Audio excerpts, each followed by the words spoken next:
I wanted to shine the spotlight what Australians did 100 years ago, helping survivors and orphans of the Armenian Genocide.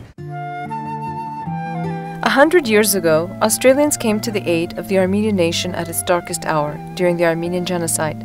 Australian organizations administered a number of orphanages, and in doing so came to the aid of thousands of Armenians.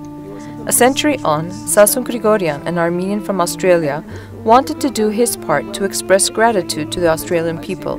A century on, he wanted to do something to help children, just as Australians had helped Armenian children. It's a part of Australian history which a lot of Australians aren't familiar of. In fact, my children's great-grandfathers who survived the genocide grew up in an orphanage in Lebanon that was administered by Australians. And this orphanage was administered by Reverend Creswell. He was from South Australia. In the early 1920s, Australians set up an Armenian relief fund for this purpose. They sent 770 tonnes worth of aid, food, supplies, as well as helping setting up an orphanage. And the interesting thing about this is that this was the first major international humanitarian relief effort conducted by Australians. With the ongoing Syrian crisis, Sassoon decided that he would climb Mount Ararat, a symbolic mountain for the Armenian people, and in doing so, raise money for Syrian-Armenian children.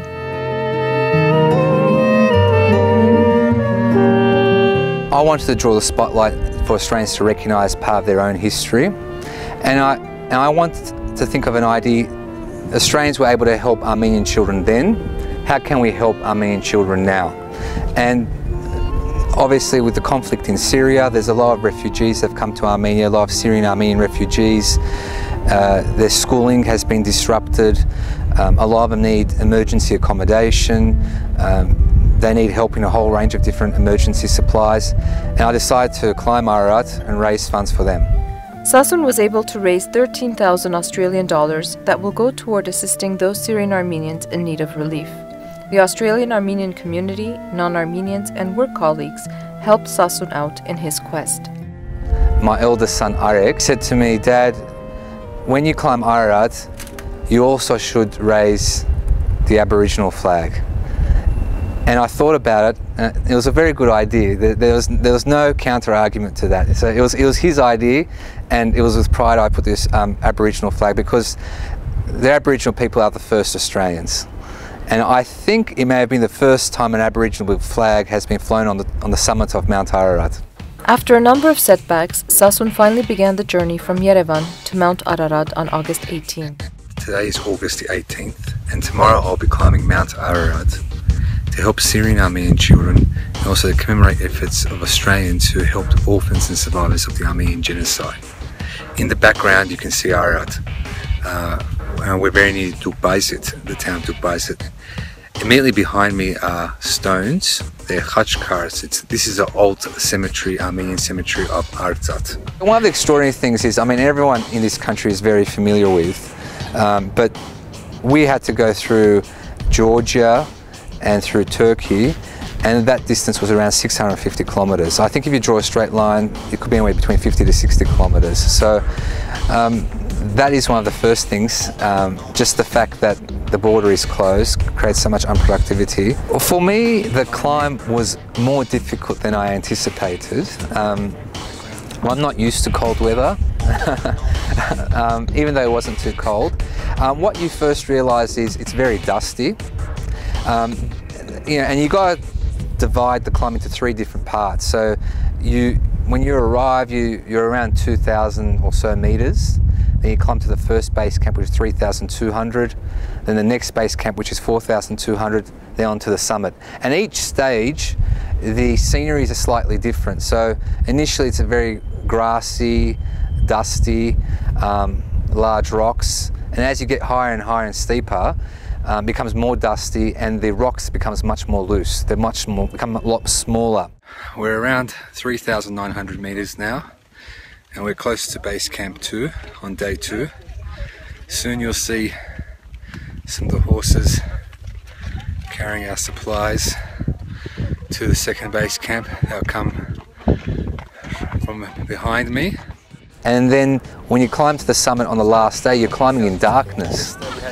You're climbing in darkness for 3 to 4 hours. So it's actually literally it's one step at a time you're climbing. It's clear and not too cold, and people are in good spirits.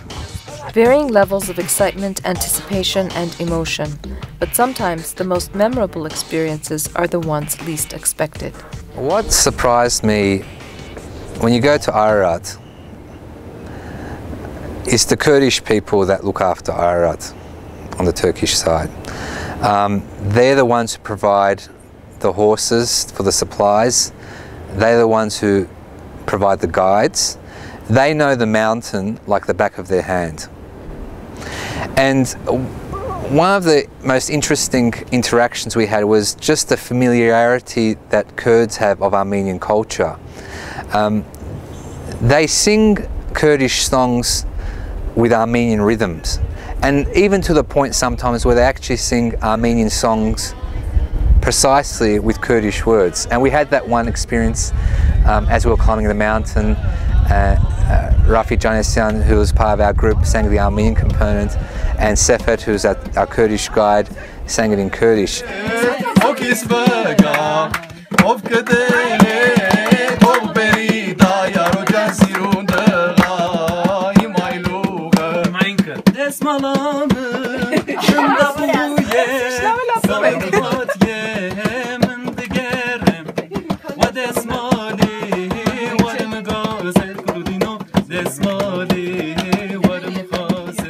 It was very beautiful. It was in fact, one of my favourite moments was actually hearing them sing together. These two peoples have lived alongside one another for hundreds of years. You know, Armenians now fortunately have an independent country, but the Kurds still don't have one. So, you know, seeing those two cultures being shown that way was, I think, a very special moment. Just before I reached the summit, I did feel a bit emotional. And actually, when I reached the summit, I kind of yelled, just, you know, in celebration that I actually did it. It's Pokramasis and the peak of Ararat. It's very cold, very windy. We were, I think, on the summit for about 40 minutes. It felt like 5 minutes.